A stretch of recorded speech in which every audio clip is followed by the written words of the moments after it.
కలల వెలుగు రెండవ భాగం. ఒకటవ భాగంలో రామచంద్రం సినిమా రంగంలో పేరు మోసిన కెమెరామెన్. అతని భార్య రవణమ్మ. అతను పద్మలతతో కలిసి ఉండటం చూసి రవణమ్మ పిల్లల్ని తీసుకుని హైదరాబాద్ వెళ్ళిపోతుంది. రామచంద్రం కామెర్లతో బాధపడి హాస్పిటల్లో అడ్మిట్ అవుతాడు. పద్మలత కంటికి రెప్పలా చూసుకుంటుంది. కానీ చివరి రోజుల్లో ఆమెని రామచంద్రాన్ని చూడటానికి కూడా అనుమతించరు రవణమ్మ, ఆమె బంధువులు. చివరికి రామచంద్రం పోయాక దండ వేసి దండం పెట్టే అవకాశం లేకపోతే సుజాత అని పద్మ స్నేహితురాలు మొండిగా ధైర్యంగా సాటి నటీమణులను కలిసి ఆ కార్యం కుదిరేలా చేస్తుంది. కథ కొనసాగుతుంది. మాస్టరు పిలిచాడు రవణమ్మ తమ్ముడు. ఆ పద్మ లేదు, అదే ఆ పిశాచం బావని నర్సింగ్ హోంలో చేర్చి ఇల్లు చక్కబెట్టేసింది. ఉన్నదంతా ఊడ్చుకుపోయింది. ఇంట్లో దమ్మిడీ లేదు. మహేశ్వరరావు మాట్లాడలేదు. అతనికి ఏం చెప్పాలో తోచడం లేదు. అది ఉండగా మీరు మా బావ దగ్గరికి వచ్చారు కదా అన్నాడు. రేపు మనిద్దరం పెద్ద బావను వెంట పెట్టుకెళ్ళి నలుగురి చేత గడ్డి పెట్టిద్దాం. అది పట్టుకుపోయిన డబ్బు కక్కించాలి అంటున్నాడు రవణమ్మ తమ్ముడు రాజారావు. మీకేలా తెలుసు అసలు ఇంట్లో డబ్బు ఉందో లేదో? చూడండి, మనం ఒకరి మీద నేరం మోపటానికి ముందు తగినంత ఆధారాలు ఉన్నాయో లేవో చూసుకోవాలి. తాడు బొంగరం లేకుండా అయితే మా బావ సంపాదించిందంతా ఏమైందంటారు అడుగుతున్నాడు మహేశ్వరరావేదో బాధ్యుడైనట్లు. నాకేం తెలుసు, స్నేహధర్మంగా మీ బావ దగ్గరికి వచ్చేవాడిని. చాలాసార్లు అతనే నా రూమ్కి వచ్చేవాడు. ఇద్దరం బాగా తాగేవాళ్ళం. ఇందులో దాచాల్సింది ఏమీ లేదు. సరదాగా కబుర్లు చెప్పుకునేవాళ్ళం. అతని దారిన అతను పోయేవాడు. అదేనండి, స్నేహితులంటే సరదాల్లోనూ సుఖాల్లోనే కాదు, కష్టాల్లో ఆదుకున్నవాడే నిజమైన స్నేహితుడు. మా బావ మాకు ఎలాగూ లేడు. మీరన్నా మా బావ జ్ఞాపకార్థం ఈ మంచి పని చేయమంటున్నాను. మా అక్కకి పిల్లలకి అన్నం పెట్టలేమని కాదు, వాళ్ళు బరువని కాదు. తండ్రి అంత సంపాదిస్తే అదెవతో బజారు ముండ కాజేస్తే చేతులు కట్టుకుని కూర్చోమంటారా అడిగాడు తీవ్రంగా. ఈ వ్యవహారం చిరాగ్గా ఉంది మహేశ్వరరావుకి. వీళ్ళు ఆ పద్మలతని లోపలికి రానివ్వలేదు. రాత్రికి రాత్రి ఇల్లంతా ఆక్రమించుకున్నారు. ఆఖరికి శవాన్ని కూడా చూడనివ్వలేదు. ఆడమనిషి ఎక్కడో తలదాచుకుంటే అక్కడికి వెళ్ళి అల్లరి చెయ్యాలని చూస్తున్నారు. అతనికి ఈ విషయంలో కల్పించుకోవాలని లేదు.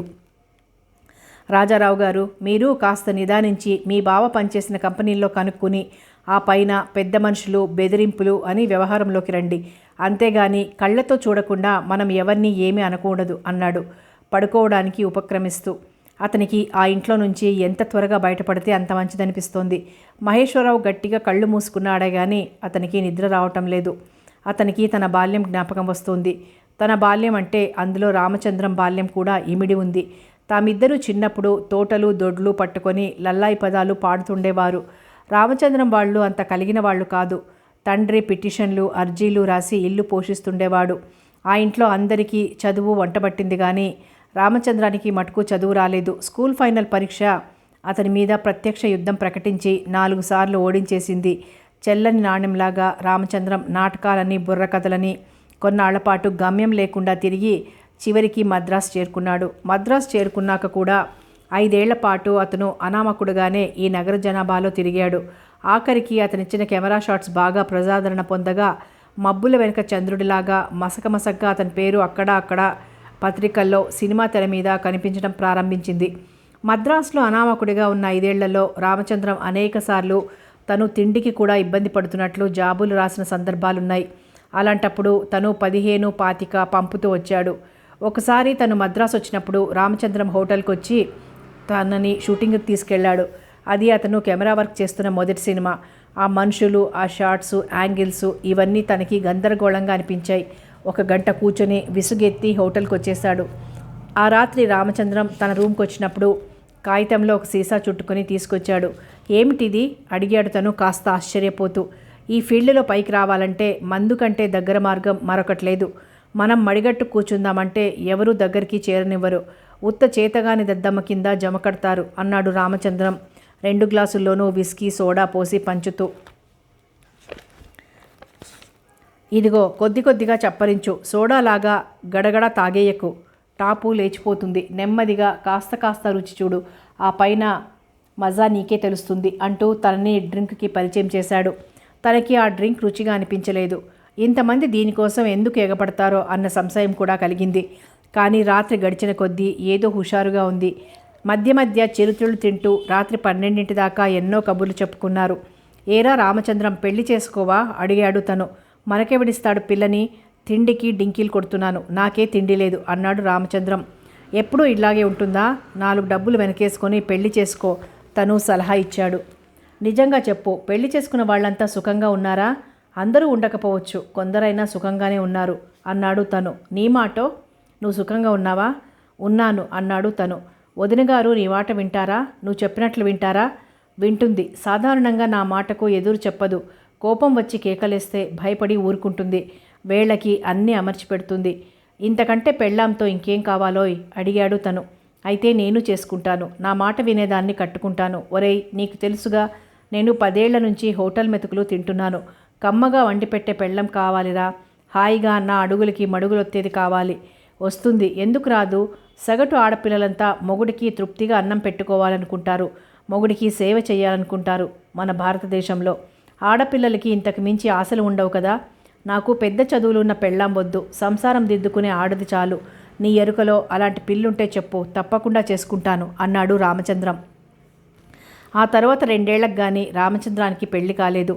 పెళ్లి వేళకి అతను కాస్త బాగానే సంపాదిస్తున్నాడు, భార్యని పోషించుకునే స్థితికి వచ్చాడు. ఆ తరువాతనే రవణమ్మ సంబంధం వచ్చింది. రవణమ్మ 2 అన్నదమ్ముల తర్వాత 3వ పిల్ల, ఆ తరువాత మరో మగపిల్లవాడు, 4 ఆడపిల్లలును. తండ్రికి పెద్ద ప్రాక్టీస్ లేదు కానీ రోజు నల్లకోటు వేసుకొని కోర్టుకు మట్టుకు వెళ్తూ ఉండేవాడు. రవణమ్మ పెద్ద అందగత్త కాకపోయినా మంచి సాంప్రదాయమైన కుటుంబం. 5th ఫారం దాకా చదివింది. ఓ 5 ఏళ్ళు ఇంట్లో కూర్చున్నాక ఆఖరికి రామచంద్రం సంబంధం నిశ్చయం చేసుకున్నారు. రామచంద్రానికి కట్నం కానుకలు ఇవ్వలేదు, కాళ్ళు కడిగి పిల్లనిచ్చారు. పెళ్లికి మహేశ్వరరావు కూడా వెళ్ళాడు. పెళ్లిలోనే 2 కుటుంబాలు లాంఛనాల దగ్గర ఘర్షణ పడ్డారు. కట్నం లేకుండా వరుడు దొరికినా కనీస మర్యాదలన్నా జరిపించలేదని మగపెళ్లి వారికి అసంతృప్తి. సినిమాల్లో తిరిగేవాడికి పిల్లనివ్వడమే ఘనమైన కార్యమని ఆడపెళ్లివారి ధీమా. రామచంద్రం పెళ్లి అయ్యాక బాగానే సంపాదించడం మొదలుపెట్టాడు. అద్దె ఇల్లు అయినా కాస్త పెద్ద ఇల్లు వసతిగా ఉండేది కుదుర్చుకున్నాడు. చేతిలో బాగా డబ్బాడుతుండేది. అతను ఒకసారి తమ ఊరికి ఏదో పని మీద వచ్చినప్పుడు 2 రోజులు తమ ఇంట్లోనే ఉన్నాడు. మేడగదిలో పడుకొని అర్ధరాత్రి దాకా ఈ కబుర్లు ఆ కబుర్లు చెప్పుకునేవారు. ఒకరోజు బుడ్డి కూడా తెచ్చుకున్నారు. కాస్త డోసు ఎక్కువయ్యాక రామచంద్రం అన్నాడు, ఒరేయ్, నీవన్నీ అబద్ధాలురా, నాతో అన్ని అబద్ధాలు చెప్పావు. నేనా? నీతో అబద్ధమాడానా? ఎప్పుడు? ఏ విషయంలో? పెళ్లి విషయంలో. అదే ఆ రోజు ఏం చెప్పావో జ్ఞాపకం ఉందా? పెళ్లి చేసుకుంటే సుఖంగా ఉంటుందన్నావు, భార్య వస్తే సుఖపెడుతుందన్నావు. నీవన్నీ పచ్చి అబద్ధాలు. నన్ను దగా చేశావు, మోసగించావు. తను తెల్లబోయాడు. రామచంద్రం ఇంచుమించు ఏడ్పు స్వరంతో అన్నాడు, మహేషు, అది పెళ్ళాం కాదురా, సైతాన్. పూర్వజన్మలో అది మార్వాడి. దానికి డబ్బు తప్ప మొగుడక్కర్లేదు. ఏం జరిగింది? మీ ఇంట్లో రోజు కూడా పప్పు చేసుకుంటారా, లేక నేను వచ్చానని వండుకున్నారా అడిగాడు రామచంద్రం. నీకోసం ప్రత్యేకంగా వండటం లేదు, నువ్వేం పరాయివాడివి కాదే, మామూలుగా వండుతున్నాం అన్నాడు తను. మీరు 2 పూట కూడా వండుకుంటారా అడిగాడు రామచంద్రం. తను ఆశ్చర్యంగా చూశాడు. అర్థం కాక తెల్లబోయి చూశాడు. మా ఆవిడ ఫైనాన్స్ మినిస్టర్ అయితే మన దేశంలో జనాభా సమస్య ఉండేది కాదు. తిండి పెట్టక అందరినీ మార్చి చంపేది. మా ఇంట్లో కూర వండుకోం, 2వ పూట అసలే వండుకోం. 2 సార్లకి ఒకేసారి వండుతుందిరా.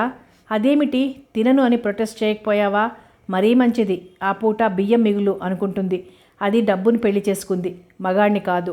అది నాతో కాపురం చేయటం లేదు, డబ్బుతో కాపురం చేస్తోంది అన్నాడు రామచంద్రం. ఏం చేస్తుంది? డబ్బంతా కూడబెట్టి నగలు కొంటుంది. 10 రూపాయలు మిగిలితే అది 100 రూపాయలు అయ్యేదాకా దానికి నిద్ర పట్టదు. అందుకని ఏ ఖర్చు చేయకుండా కోడిపెట్టలాగా ఆ డబ్బుని బొడ్లో పెట్టుకుని పొదుగుతుంది. డబ్బు కూడగానే టపీమని కాసు కొనేస్తుంది. పోనీ సరుకులని నువ్వు తెచ్చిపడేయి, కూరలు వగైరా. అది చేశాను. ఈ నెల సరుకులు అక్కర్లేదు, ఆ సరుకుల ఖర్చు నాకివ్వండి అని నిలవేసి పుచ్చుకుంటుంది. ఏనాడు పచ్చడి మెతుకులే తప్ప పప్పు భోజనం మర్చిపోయాన్రా. మీ ఇంటికి వచ్చానా, హాయిగా 2 రోజులు పీకల దాకా తిన్నానా. రేపు నువ్వు మద్రాసు వస్తే మా ఇంట్లో భోజనం పెట్టలేను. ఎందుకని? మా ఆవిడ వండదు. అతిథి వస్తే డబ్బు ఖర్చు అవుతుందని బెంగ. వండినా నీకు కడుపు నిండా అన్నం ఉండదు. అరవంకాయ కూర వేసి అన్నం పెడుతుంది, మారు అడగదు. ఒకవేళ సిగ్గులేక కూర మారు అడిగినా లేదు అని మొహం మీదే చెప్తుంది. అది ఆడది కాదు, సైతాన్ అన్నాడు రామచంద్రం. పోనీ బయట పెట్టించు. అదే చూస్తున్నాను. నువ్వు ప్రాణ స్నేహితుడు కాబట్టి సిగ్గు విడిచి చెప్తున్నాను. నా మీద అభిమానం చేత అనేక మంది నన్ను భోజనాలకు పిలుస్తారు, వాళ్ళ ఇంటికి తీసుకెళ్తారు. నేను మటుకు అందరి ఇళ్లలో పీకల దాకా మెక్కుతాను. వాళ్ళ ఆతిథ్యాన్ని పొందటమే తప్ప తిరిగి వాళ్ళని పిలిచి గుప్పెడు మెతుకులు పెట్టలేని స్థితిలో ఉన్నాన్రా అన్నాడు రామచంద్రం బొంగురుగా. తనేం మాట్లాడలేకపోయాడు. రామచంద్రాన్ని చూస్తే జాలేసింది. సగటు గృహస్థుకున్న సుఖ సంతోషాలు ఇతనికి లేకుండా పోయాయి. ఒకసారి ఎవరో అతిథులొస్తే బుద్ధి గడ్డి తిని కాఫీ పెట్టమన్నాను. మా ఆవిడ ఏం చేసిందో తెలుసా అడిగాడు రామచంద్రం. పక్కనున్న టీ స్టాల్లోంచి 2 గ్లాసులు టీ తెప్పించి అలానే ఇచ్చింది. ఆ టీ స్టాల్ పిల్లాడే గుత్తిలో పెట్టుకుని టీ తీసుకొచ్చాడు. నా ప్రాణం చచ్చిపోయింది. తల తీసుకెళ్ళి ఎక్కడో పెట్టుకున్నాను అన్నాడు రామచంద్రం. ఒక్క తిండి విషయంలోనేనా? మిగతా ఆగిపోయాడు. ముందే చెప్పానుగా, అది ఆడది కాదు, బ్రహ్మరాక్షసి. పనివాళ్ళు ఒక్కరిని బతకనివ్వదు. మా ఇంట్లో పని మనిషి వారం రోజుల పాటు కూడా పనిచేయదు. ఎందుకంటే ఇది కాఫీ కూడా ఇవ్వదు. దానిచేత ఇంటెడు చాకరీ చేయించుకొని మర్చిపోయి అయినా అన్నం పెట్టదు. నాకే ఆ గతి లేనప్పుడు పనివాళ్ల సంగతి చెప్పనక్కర్లేదు. అది ఎంత నీచంగా ప్రవర్తిస్తుందో తెలుసా? నా కోసం ఎవరన్నా వచ్చినప్పుడు డ్రాయింగ్ రూమ్లో సిగరెట్లు పెట్టి మర్చిపోయారా? అది వెంటనే తీసి దాచేస్తుంది. దేనికి? రహస్యంగా సిగరెట్లు కాలుస్తుందా? దాని బొంద, దానికంత తెగింపు ఎక్కడేడ్చింది? అవి పట్టుకుపోయి కిళ్ళి కొట్టువాడికి అమ్ముతుంది. రామ నేను నమ్మను. నేను నమ్మలేదు. ఆ కిళ్ళి కొట్టువాడు డబ్బులు తెచ్చిస్తే అడిగాను. వాడే చెప్పాడు. నోరు మూసుకొని ఊరుకున్నాను. అది పొద్దుటే పనివాళ్లలాగా బన్ తెచ్చుకొని తింటుంది. మా పిల్లలకి కూడా బన్ పెడుతుంది. ఏమన్నా అంటే బన్ ఒంటికి మంచిదంటుంది. ఈ బుద్ధులన్నీ ఎక్కడి నుంచి వచ్చాయంటావు? మంచి సాంప్రదాయమైన కుటుంబం అన్నారు అడిగాడు తను. సాంప్రదాయానికి నీచత్వానికి సంబంధం లేదురా. వాళ్ళ నాన్న కోర్టుకెళ్ళి కేసులు రాకపోయినా వరండాల్లో పడ్డ కాగితాలు ఏరి తెచ్చుకుంటాడట. అవన్నీ దాచి పాత పేపర్ల కింద అమ్ముకుంటాడట. పోరా, నీవన్నీ కాకమ్మ కబుర్లు. కాదు, మా ఆవిడే చెప్తుంది. ఇంటికి పేపర్ వస్తుందా? అది నేను చదివానో లేదో దానికి అక్కర్లేదు. ఏ రోజు ఎన్ని కాగితాలు ఉన్నాయని లెక్క తప్ప. పొరపాటును ఒక కాగితం గనక చింపానా నా పెళ్ళి అయిందన్నమాటే. హోరా హోరీ దెబ్బలాట వేసుకుంటుంది. దేనికి? 100 పేపర్లు అయితే ఇంత తూకమట. పేపర్ల వాళ్ళు తూకంలో మోసగిస్తారని. ఇది లెక్క పెట్టి పేపర్లు అమ్ముతుందిరా. దానికి నేను ఇంట్లో డ్రింక్ పార్టీ పెట్టుకుంటే పరమానందం. ఛీ పో, వెదవ మాటలు నువ్వును. కాదురా, ఆ రాత్రి అగ్గిపెట్టెలు, సగం వదిలిన సిగరెట్ ప్యాకెట్లు, ఖాళీ సీసాలు ఇవన్నీ దాని దృష్టిలో మెదులుతూ ఉంటాయి. కనీసం ఓ 2 రూపాయలైనా సంపాదించవచ్చునని ఆశ.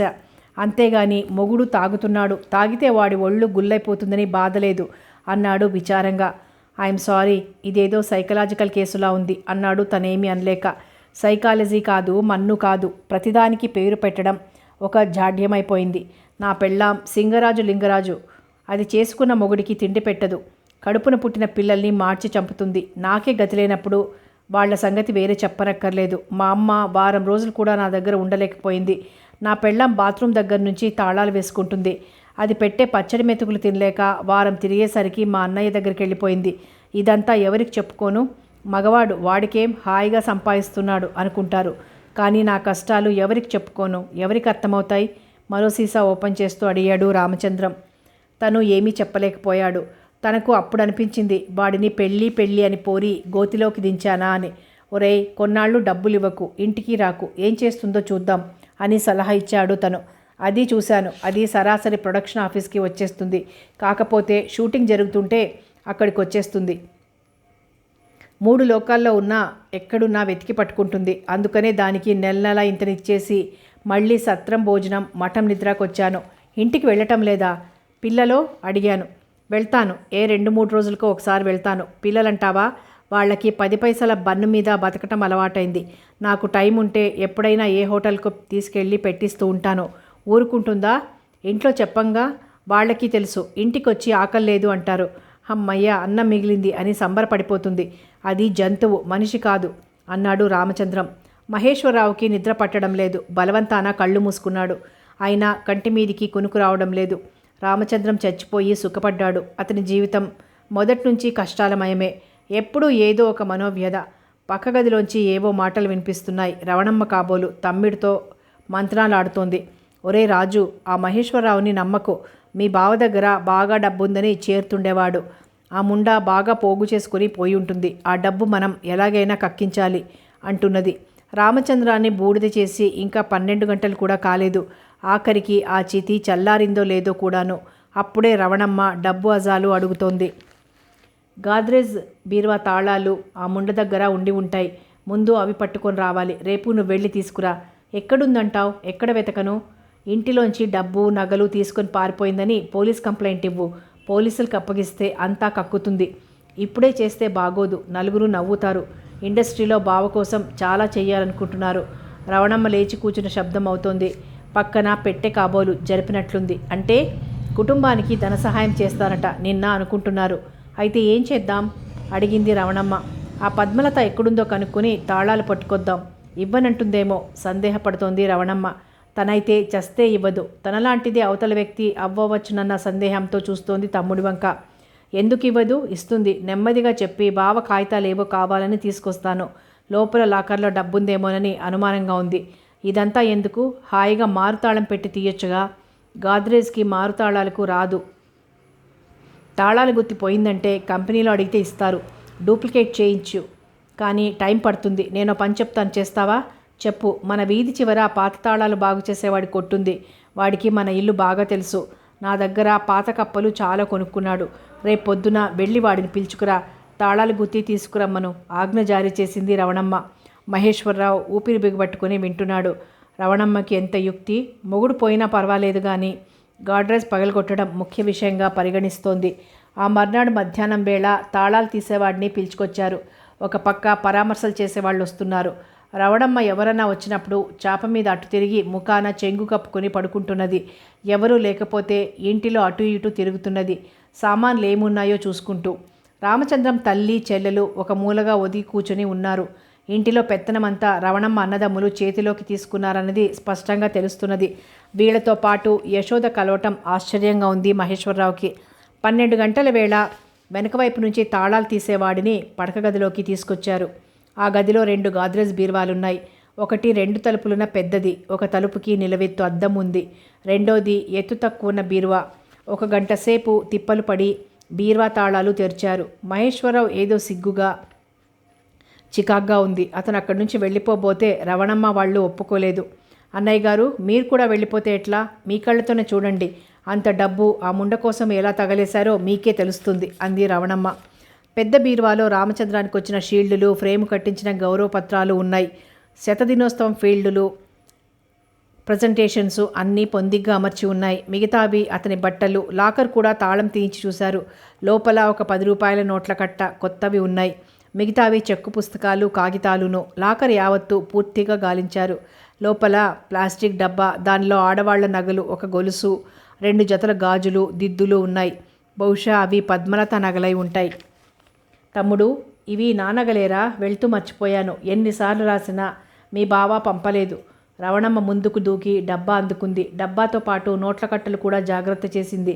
రెండో బీరువాలో అన్ని ఆడవాళ్ల బట్టలు, చీరలు, జాకెట్లు, లంగాలు, దుప్పట్లు. పెద్ద ఖరీదైనవి కావు, అన్నీ నైలాన్ చీరలు. అందులో విలువైన వస్తువులు ఏమీ లేవు. రాజారావు చొక్కాలు, పంచెలు తీసి అర దులిపి అరలో బట్టల కింద కాగితాలు కూడా వెతికాడు. అలా వెతికినప్పుడు కాగితాల కింద పొడుగాటి కవర్ దొరికింది. ఆ కవర్లో దస్తావేజులు కనిపించాయి. ఆత్రంగా కుతూహలంగా చూశారు అందరూ. రవణమ్మ తమ్ముడు పైకి చదివాడు ఆ దస్తావేజుని. 3 ఏళ్ల క్రితం ఆ ఇంటిని రామచంద్రం 80,000 రూపాయలు పెట్టి కొన్నాడు. అది అతని పేర కొనుక్కున్నాడు. రవణమ్మ మరోసారి రాగం తీసింది. చూసారా, ఈ దస్తావేజు దొరికింది కాబట్టి నాకు పిల్లలకి నిలువ నీడ. ఈ ఇల్లు కొన్నట్లే నాకు తెలియదు. ఎందుకు తెలియబరుస్తాడు? ముండ కోసం కొని ఉంటాడు. నాకు తెలిస్తే ఎక్కడ వాటా అడుగుతానో అని దాచిపెట్టాడు. ఎవరి పాపం వాళ్లనే కట్టి కొడుపుతుంది. ఇప్పుడేం చేస్తాడో? కాట్లోంచి లేచొస్తాడా? తగుదునమ్మా అని ఆ ముండ కోసం కొత్త ఇల్లు కొన్నాడు. దుమ్మెత్తిపోస్తోంది మొగుణ్ణి. ఒరేయ్, ఆ డాక్యుమెంట్ కూడా ఇయ్యి, అన్నీ జాగ్రత్త చేస్తాను. దీనికి మారుతాళం చెవి వేసి పెట్టమను. కాస్త బేరం చెయ్యరా? రంగంలోకి దిగింది రవణమ్మ. మహేశ్వరరావుకి కాంట్రించి ఉమ్మేయాలనిపిస్తోంది. ఆ నగలు రవణమ్మవి కావని కూడా అనుమానంగా ఉంది. ఆ పద్మలత నగలు తనవని లాక్కుంది. ఇటువంటి ఆడవాళ్ళు ఎక్కడైనా ఉంటారా అని వీళ్ళకి భర్త, పిల్లలు, మంచి ప్రేమలు ఉండవా? అనుబంధాలు, ఆప్యాయతలు వీళ్ళకి తెలియవా? డబ్బొక్కటే నిజమా? డబ్బుకు మించి దేనికి విలువలేదా? అతని బుర్రలో అనేక ఆలోచనలు తిరుగుతున్నాయి. అరగంటలో రవణమ్మ గాడ్రేజ్ తాళాలు వేయించి బెడ్రూమ్కి బయట తాళం పెట్టి తాళం చెవి చెంగున కట్టుకొని చాప మీద పడుకుంది. ఎవరన్నా ఓదార్చేందుకు వస్తే ఏడ్వడానికి తయారుగా. రామచంద్రానికి 2 ఆడపిల్లలు పుట్టారు. భార్య 3వసారి గర్భంతో ఉంది. ఈ భార్యాభర్తల మధ్య సామరస్యం లేదన్న విషయం లోకవిదితమైంది. అందులోనూ రవణమ్మ గయ్యాళితనం, ఆమె నోరు సినిమా ఫీల్డ్లో బాగా ప్రఖ్యాతి పొందింది. ఇంట్లో టెలిఫోన్ ఉన్నా దానికి తాళం పెట్టేది రవణమ్మ. ఫోన్ కాల్స్ రావడమే కానీ చెయ్యడం అనే అలవాటు ఆ ఇంట్లో వాళ్ళకి లేకుండా చేసింది. చుట్టుపక్కల వాళ్ళు ఫోన్ చేసుకోవడానికి వస్తే నిర్మోహమాటంగా 70 పైసలు పుచ్చుకునేది. ఫోన్ బిల్స్ రామచంద్రం కట్టుకున్న కాల్స్కి వచ్చే డబ్బు మటుకు రవణమ్మ జాగ్రత్తగా వసూలు చేసేది. రామచంద్రం సన్నగా తెల్లగా ఉండేవాడు. అతను స్వతసిద్ధంగా కొంచెం పిరికి. రవణమ్మ కానుపుకి కైవారంతో ఎదుగుతూ వచ్చింది. గుండ్రంగా గుమ్మడికాయలాగా ఉండేది. ఆ ఇద్దరిని చూస్తే రామారావు గారి కార్టూన్ జ్ఞాపకం వచ్చేది. రామచంద్రం సాధారణంగా ఇంటికి రాకుండానే తప్పించుకునేవాడు. ఇంటికి ఏ అర్ధరాత్రి వేళ వస్తే భోజనం చేయకుండా పడుకుంటాడు. అతని కోసం వండి అన్నం వృధా చేయడం తెలివి తక్కువ పని అని రవణమ్మ నమ్మకం. అంచేత వంట చేసి ఉంచేది కాదు. ఇంటికి వచ్చి తలుపు కొడితే తలుపు తీసేది. అతను మంచినీళ్ళైనా అడగకుండా గదిలోకి పోయి పడుకునేవాడు. అయితే తెల్లవారాక అతను గదిలోకి వచ్చి జేబులు వెతకడం మటుకు మర్చిపోయేది కాదు. జేబులు పూర్తిగా వెతికి చిల్లర వగైరా ఉంటే హాయిగా తీసుకునేది. అది దొంగతనంగా కాదు, పబ్లిక్గానే. హక్కు ఉంది అన్నట్లు తీసుకునేది. ఇంట్లో ఖర్చుకు డబ్బులు లేవు అన్న ఈ పల్లవి రామచంద్రాన్ని చూసినప్పుడల్లా ఆవిడ నాలుక మీద ఆడుతుండేది. అందుకని రామచంద్రానికి కాఫీ హోటల్లో, కిళ్ళి కొట్లో ఖాతా ఉండేది. ట్యాక్సీలోనే కంపెనీకి వెళ్ళి అక్కడ డబ్బులు ఇప్పిస్తూ ఉండేవాడు. ఇన్ని పాటలు పడుతూ కూడా అతను 3 పిల్లల్ని కన్నాడు. మనిషి కాబట్టి, మగవాడు కాబట్టి. దేహానికి మనసుకి సంబంధం కానీ ఒకానొక బలహీనమైన సమయాల్లో అతను రవణమ్మతో కాపురం చేశాడు. అయితే ఆ తర్వాత అతనికి అసహ్యంగా ఉండేది. ఈ మనిషి తనకి భార్య, ఇది తనకు దగ్గరగా ఎలా వచ్చింది, దాని వంటి మీద చెయ్యి ఎలా వేశాను అని బాధపడుతుండేవాడు. సినిమా ప్రపంచంలో అతనికి అనేక మంది అమ్మాయిలతో తాత్కాలికమైన బాంధవ్యం ఏర్పడుతుండేది. సమయం, సందర్భం ఇవి కలిసిరాగా అతను చెయ్యి చేస్తే చాలు లొంగిపోయిన అమ్మాయిలు చాలామందే ఉన్నారు. అలాంటప్పుడు అతను సిగ్గుపడేవాడు కాదు. తను చేసిన పనికి తనని అసహించుకునేవాడు కాదు. ఒక్కోసారి మొదటి పరిచయం 2-3 నెలలు కొనసాగేది. ఒక్కోసారి మొదటి పరిచయంతోనే ఆగిపోయేవారు. ఈ బాంధవ్యాలేవి అతని మీద తీవ్రమైన ముద్ర వేసుకోలేదు. అతనుండే వాతావరణం, అతని దైహిక అవసరాలు ఇవన్నీ అక్కడి స్త్రీలతో దగ్గరగా కావడానికి కారణభూతమయ్యాయి. రవణమ్మ 3వసారి గర్భంతో ఉన్నప్పుడు రామచంద్రం జీవితంలో అనుకోని అదృష్టం తొంగి చూసింది. అతని కళ్ళల్లో కొత్త ఉత్సాహం, గొంతులో జీవశక్తి వచ్చింది. అప్పుడే మహేశ్వరరావు మద్రాసు వచ్చాడు పని మీద. రామచంద్రం మంచి హుషారుగా, ఉత్సాహంతో ఉన్నాడు. హోటల్కి వచ్చిన ఆ రోజున మామూలుగా అమృత సేవనంలో పడ్డారు మిత్రులిద్దరూ. ఏం రోయ్, మంచి జోరుగా ఉన్నావు, ఏమిటి కథ అడిగాడు మహేశ్వరరావు. నా జీవితంలో గొప్ప వ్యక్తి ప్రవేశించింది. నాకు మహర్దశ పట్టబోతున్నది మహేషు. నువ్వు చెప్తే నవ్వుతావేమో కానీ నా జీవితానికి వెలుగు ప్రసాదించే దేవత తటస్థపడిందిరా అన్నాడు రామచంద్రం. నువ్వు చలనచిత్రాలు తీయడమే కాదు, కవిత్వం కూడా రాస్తావా? ఇంకేం, సినిమా పాటలు రాసేయి. ఆ కవులందరికీ టాటా చెప్పేయచ్చు అన్నాడు మహేశ్వరరావు నవ్వుతూ. ఇది నవ్వులాట కాదు, నా జీవితంలోకి ఒక కొత్త సౌరభం ప్రవేశించిందిరా. ఇన్నాళ్ల నుంచి నా బ్రతుకు నిస్సారంగా అనిపించేది. అప్పుడు ప్రతిదీ ఎంతో విలువైందిగా కనిపిస్తోంది. ప్రతి క్షణం నేనెంత గొప్పగా బతకగలుగుతున్నాను అన్న ఆనందం కలుగుతోంది. మంచిదేగా. ఇంతకీ ఆ ఆనందానికి కారకురాలు ఎవరో చెప్పు. ఆనందంలోనూ ఎక్కువ సంతోషం కలిగినప్పుడు ఆ సంతోషం పట్టలేక గుండె ఆగి చచ్చిపోతారట, నిజమేనా? నీకు మందు బాగా బుర్రకెక్కినట్లుంది, ఇక ఆపేయి. మందు కాదురా, ప్రేమ, అనురాగం, సంతోషం, వీటితో నేను ఉక్కిరి బిక్కిరైపోతున్నాను. ఒకవేళ గుండె ఆగి చచ్చిపోయానని కబురు విన్న ఆశ్చర్యపడుకు. సంతోషించంగాని కాపు. బేరర్ని పిలిచి భోజనం తెమ్మన్నారు. తిని హాయిగా నిద్రపోయారు. నాకు నిద్ర రావటం లేదు. నాకు కలిగిన ఈ మహాయోగం గురించి నీకు చెప్పందే నిద్రపోను. నన్ను దేవతలు కటాక్షించారు. నాకు వరం ఇచ్చి నా జన్మ సార్థకం చేశారు. నువ్వు జానపద సినిమాలకి షూట్ చేస్తున్నావా? ఈ నాటక ఫక్కీమాని అసలు విషయం చెప్పు. మీ ఆవిడ ఎలా ఉంది? మళ్ళీ కడుపట రాజీ పడ్డారా? ఒరేయ్, నా నెత్తిన చెంబుడు చన్నీళ్లు దిమ్మరించాలని ఉంటే పొయ్యి, నాకేం అభ్యంతరం లేదు. అంతేగాని ఈ సుందరమైన కలలో మా రాక్షసుని మటుకు తీసుకురాకు. అది పాత కాగితాలు, సిగరెట్ పెట్టెలు పోగు చేసుకుని సుఖంగా ఉంటుంది. ఖాళీ బుడ్లు, పాత డబ్బాలు క్షేమంగా ఉన్నన్నాళ్ళు దాని సంతోషానికి లోటుండదు. మరి నీకు పట్టిన మహాయోగం గురించి చెప్పు, వింటాను. మహేషు, నువ్వు నవ్వమని మాట ఇస్తే చెప్తాను. నాకు చదువు అబ్బలేదని నీకు తెలుసుగా. ఆ మాటకొస్తే నాకు అబ్బలేదు. నీ విషయం వేరు. నువ్వు బిజినెస్ పెట్టి దాన్ని స్వయం కృషితో అభివృద్ధి చేసుకున్నావు. మంచి ఇంగ్లీష్ రాస్తావు, చదువుతావు. ఏడిసావు, ఎన్ని రాస్తే ఏం? నీ పేరు తెలిసినంతగా నా పేరు ఎవరికీ తెలియదు. ఊరూరా దండలు వేయించుకుని, సన్మానాలు చేయించుకుని గొప్పగా కులుకుతూ ఈ పత్తిత్తు కబర్లు చెప్పకు. నాకు నిజమైన విద్య లేదు. ఏదో ఫోటోగ్రఫీ అంటూ బతుకొస్తున్నా. గట్టిగా 4 ఇంగ్లీష్ ముక్కలు మాట్లాడలేను.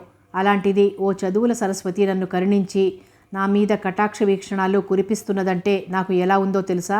నా జన్మ తరించింది అనిపిస్తుంది. ఇంతకీ చదువుకున్న అమ్మాయి ప్రేమించిందంటావు. నువ్వు అంత కట్టే కొట్టేగా మాట్లాడకు. పీహెచ్డీ చేసిన ఒక విద్యావంతురాలు, వైస్ ప్రిన్సిపాల్ చేస్తున్న ఒక యువతి నన్ను కరుణించింది అంటే అంతకంటే ఏం కావాలి? సరస్వతీదేవి ప్రేమ వెల్లువతో నన్ను పునీతం చేస్తున్నది. ఆ అమ్మాయి పేరు సరస్వత? పెళ్ళైందా అడిగాడు మహేశ్వరరావు.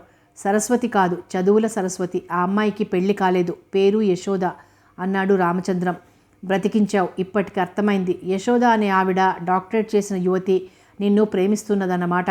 అది చెప్పేందుకు ఇంతసేపు ఏడవాలా? నీ ధోరణి చూసి మతిపోయిందనుకున్నాను అన్నాడు మహేశ్వరరావు అల్లరిగా. రామచంద్రం కోపంగా చూశాడు. ఎదురుదెబ్బ తిన్న చిన్న పిల్లవాడిలా. స్నేహితుడు ఏడిపిస్తుంటే నిస్సహాయంగా చూసి స్కూల్లో చేరిన మొదటి రోజు విద్యార్థిలా చూశాడు. మహేశ్వరరావుకి జాలేసింది. ఒరేయ్, నీ ప్రేయస్ని హేళన చేస్తున్నాననుకున్నావా? నిన్ను టీజ్ చేయడానికి అన్నాను. ఇంతకీ నీకెలా పరిచయమైంది అడిగాడు మహేశ్వరరావు. పోయిన నెలలో మా సినిమా శతదినోత్సవం చేసుకుంది. జ్ఞాపకం ఉందా? ఆ ఫంక్షన్కి యశోద అధ్యక్షత వహించింది. ఆడదాని అంతర్యం అన్న సినిమా చాలా చోట్ల శతదినోత్సవం చేసుకుంది. మా ప్రొడ్యూసర్ ఈ ఉత్సవానికి ఆడవాళ్ళని అధ్యక్షులుగా ఆహ్వానించారు. రాజమండ్రిలో జరిగిన ఫంక్షన్కి డాక్టర్ యశోదాదేవి అధ్యక్షత వహించింది. అప్పుడు పరిచయమైంది అన్నాడు రామచంద్రం. ఇంత త్వరగా ప్రేమించుకున్నారా అడిగాడు మహేశ్వరరావు. ఆమె త్వరగా ప్రేమించిందని నేను చెప్పానా? నేను ప్రేమిస్తున్నాను. యశోద గారి పరిచయంతో నా జీవితానికి కొత్త అందం వచ్చింది. ఆమె నాకు వెలుగును ప్రసాదించింది. యశోద పాదాలని నా గుండెల మీద ఉంచుకుంటాను. ఆమెని నా హృదయరాణిని చేస్తాను. నాకు ఈ సినిమాలు, కీర్తి, ప్రతిష్ట ఏమీ వద్దు. యశోద చెయ్యి పుచ్చుకొని అలా దిగంతాల అవతల వైపుకి నడిచి వెళ్ళిపోతాను. అక్కడేముందో తెలుసా? ఒక మహోన్నతమైన వెలుగు, కళ్ళు మిరుమిట్లు గొలిపే ప్రేమకాంతి, నన్ను నా జీవితాన్ని పునీతం చేసే గొప్ప తేజస్సు అన్నాడు రామచంద్రం. మహేశ్వరరావుకి తమాషాగా ఉంది. రామచంద్రం ఇట్లాంటి మత్తులో ఎప్పుడూ ఉండలేదు. యశోద నిజంగా ఇతని జీవితంలోకి కొత్త కాంతిని తీసుకొస్తుందా? సంగీత సరస్వతులు కలిసినప్పుడు ఆ జీవితాలు పరిపూర్ణంగా ఉంటాయి. అందుకు సందేహం లేదు అనుకున్నాడు మహేశ్వరరావు. రామచంద్రంతో పరిచయం అయ్యే నాటికి యశోదకి 30 ఏళ్ళు ఉంటాయి. అప్పటికి యశోద సన్నగా నాజుగ్గా ఉండేది. లిటరేచర్ ఎంఏ చేసి ఆ పైన పిహెచ్డీ కూడా చేసింది. అందుచేతనే చిన్న వయసులో వైస్ ప్రిన్సిపాల్ అయింది. యశోదకి తల్లి లేదు. తండ్రి, తమ్ముడు ఉన్నారు. వాళ్ళు యశోద దగ్గరే ఉండేవారు. తమ్ముడు హై స్కూల్లో చదువుతున్నాడు. తండ్రి తహసీల్దార్గా చేసి రిటైర్ అయ్యాడు. ఆయనకి పెన్షన్ తప్ప వేరు ఆధారం లేదు. ఉద్యోగం చేస్తున్న రోజులలో ఆదాయానికి మించి ఖర్చు చేశాడు. రిటైర్ అయ్యేనాటికి ఆయనకొచ్చిన ప్రావిడెంట్ ఫండ్ అప్పులకి సరిపోయింది. ఈలోగా యశోద అంది వచ్చింది. అంచేత ఆ కుటుంబంలో డబ్బు సమస్యలు అట్టే లేవు. ఇంగ్లీష్ లిటరేచర్ మెయిన్గా ఎంఏ చేసిన యశోదకి సాహిత్యం, కవిత్వం ఈ గొడవలు చాలా ఉన్నాయి. ఆమె చదువుకున్న నాళ్ళు చదువులోనూ ఆ తరువాత ఉద్యోగంలోనూ తలమునకలుగా ఉండేది. భావ కవిత్వం, చక్కని సంగీతం అంటే యశోదకి ప్రాణం. ఆమె సినిమాలకి కథల కోసం కాదు, పాటల కోసం వెళ్ళేది. ఆ పాటలలోని భావం, వాటిని పాడే తీరు చాలా ఆకర్షించేవి. సినిమా చూశాక ఎవరు నటించారో చెప్పలేకపోయేది, కానీ పాటలలోని సాహిత్యం ఎలా ఉంది, సంగీతం ఎలా ఉంది ఇవి తేలిగ్గా చెప్పేది. రామచంద్రం పేరుని యశోద అప్పటికి చాలాసార్లు విని ఉంది. మామూలు అందరి సినిమా అభిమానుల్లా ఉత్తరాలు రాయడం, మద్రాసు వస్తే కలుసుకోవాలని తహతహలాడటం ఈ కోవకు చెందిన వ్యక్తి కాదు యశోద. ఆమెలో నిశితమైన దృష్టి, సున్నితమైన రసహృదయము ఉన్నాయి. శతదినోత్సవ సందర్భంలో ఆమె సినిమా కథ గురించి ఎక్కువ చెప్పలేదు. ఆ కథలో స్త్రీల మీద సానుభూతి కలిగించేందుకు దర్శకుడు తిప్పిన మెలికలు ప్రస్తావించలేదు. ఆ సినిమాలో రసోత్పత్తి గురించి చెప్పింది. కథ సామాన్యమైందైనా కళాత్మకంగా ఉన్నత ప్రమాణాలు కలిగి ఉంది.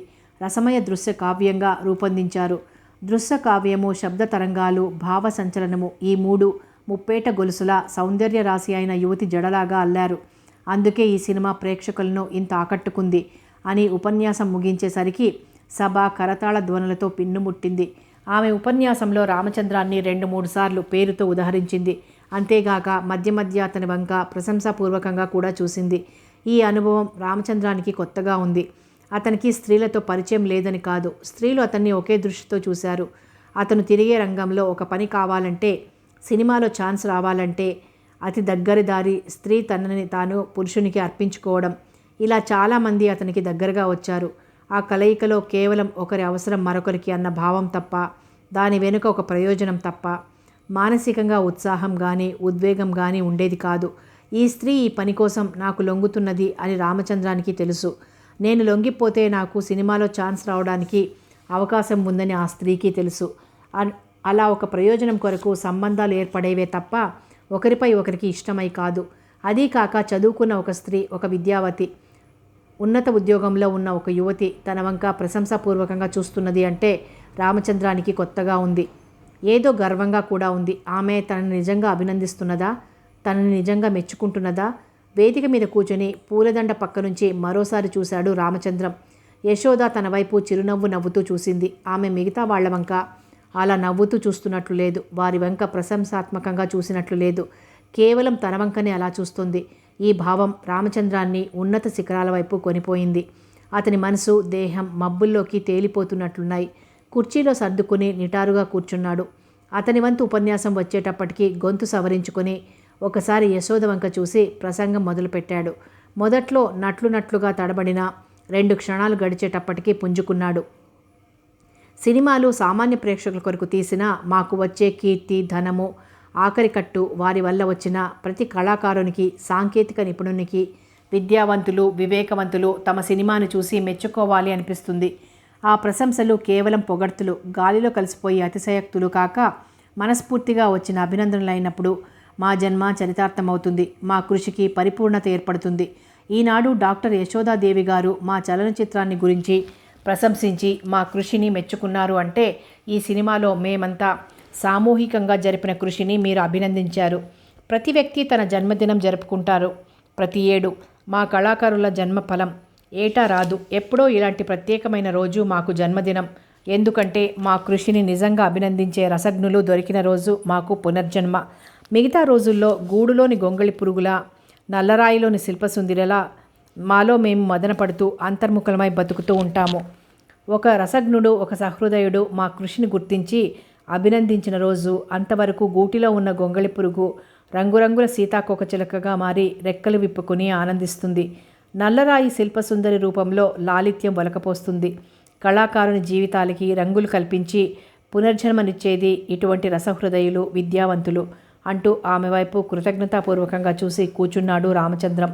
అతని ఉపన్యాసాన్ని ఆనాడు చాలామంది ప్రశంసించారు. శతదినోత్సవ ఉపన్యాసాల తరువాత ఆ రాత్రి హాలు యజమాని ఇచ్చిన విందులో రామచంద్రాన్ని యశోదాదేవి పక్కన కూర్చోబెట్టారు. ఈ ఏర్పాటు కావాలని చేయించుకున్నాడు రామచంద్రం. అతనికి ఆమెతో మాట్లాడాలని ఉంది, ఏదో చెప్పాలని ఉంది. ఏనాడో అతని హృదయం ఇంత ఉద్వేగంతో ఊగిపోలేదు, గుండెలు ఇంతటి వేగంతో కొట్టుకోలేదు. అతని రక్తనాళాలు రక్త ప్రసారపు వేగానికి తట్టుకోలేక పగిలిపోతాయేమో అన్నంత భయంగా ఉంది. విందు భోజనానికి వెళ్లే ముందు ఒక పెగ్ మందు సేవించి వెళ్దామనుకుని మళ్ళీ తనను తాను కంట్రోల్ చేసుకున్నాడు. మందు లేకుండానే ఆమె మాటలు ఇంత నిశానిస్తే మందు వేసుకుంటే తను తెలివిగా మాట్లాడలేకపోవచ్చు, రసాభాస అవ్వచ్చు. రామచంద్రం సాధారణంగా అలంకారం చేసుకోడు. తన రూపాన్ని గురించి అంత శ్రద్ధ తీసుకోడు. దుస్తుల్లోనూ వేషభాషల్లోనూ ప్రత్యేకమైన ఆసక్తి చూపించడు. ఒక్కోసారి లాల్చీ వేసుకొని పంచ కట్టుకుంటూ ఉంటాడు. షూటింగ్ వేళల్లో పైజామా, తెల్ల లాల్చీ వేసుకుంటాడు. ఆ రోజు విందుకి సన్నని అంచుగల సూపర్ ఫైన్ ఫిన్లే పంచ కట్టుకున్నాడు. తెల్లగా సన్నగా పాము కుబుసంలా ఉంది ఆ మల్లు పంచే. జాగ్రత్తగా కాస్త శ్రమపడి పంచకట్టు కట్టుకున్నాడు. బిన్ని సిల్క్ తెల్ల లాల్చీ వేసుకున్నాడు. కాస్త శ్రద్ధగా తన ప్రతిబింబం అద్దంలో చూసుకుని గడ్డం గరగర అన్నట్లు అనుమానం వచ్చి మళ్ళీ గడ్డం చేసుకున్నాడు. చాలామంది సినిమా హీరోలు రెండో పూట గడ్డం చేసుకుంటారని విని నమ్మనట్లు చూసేవాడు. ఒకసారి గడ్డం గీసుకోవాలంటేనే ఇంత చిరాగ్గా ఉంటే రెండోసారి ఎవడు గీసుకుంటాడు బాబు అనుకునేవాడు. అటువంటిది ఆ రాత్రి విందు భోజనానికి ముందు మరోసారి షేవ్ చేసుకున్నాడు. ఈ రెండోసారి షేవ్ చేసుకోవడం ఇది తొలిసారి అతని జీవితంలో. రామచంద్రం తన ముఖాన్ని పరీక్షగా చూసుకున్నాడు. తెల్లగా సన్నగా ఉంది ఆ ముఖం. కళ్ళు గుంటలు పడ్డట్లుగా ఉన్నాయి. నుదురు విశాలంగా ఉంది. తలలో అక్కడక్కడ తెల్ల వెంట్రుకలు. పర్వాలేదు అనుకున్నాడు. తన కళ్ళు తనకే కొత్తగా ఉన్నాయి. వాటిలో ఉత్సాహం, ఒక కొత్త చైతన్యం. విందు వేళకి 5 నిమిషాలు ముందుగానే చేరుకున్నాడు. అప్పటికే చాలామంది వచ్చారు. 2 3 గుంపులుగా నిల్చొని కబుర్లు చెప్పుకుంటున్నారు.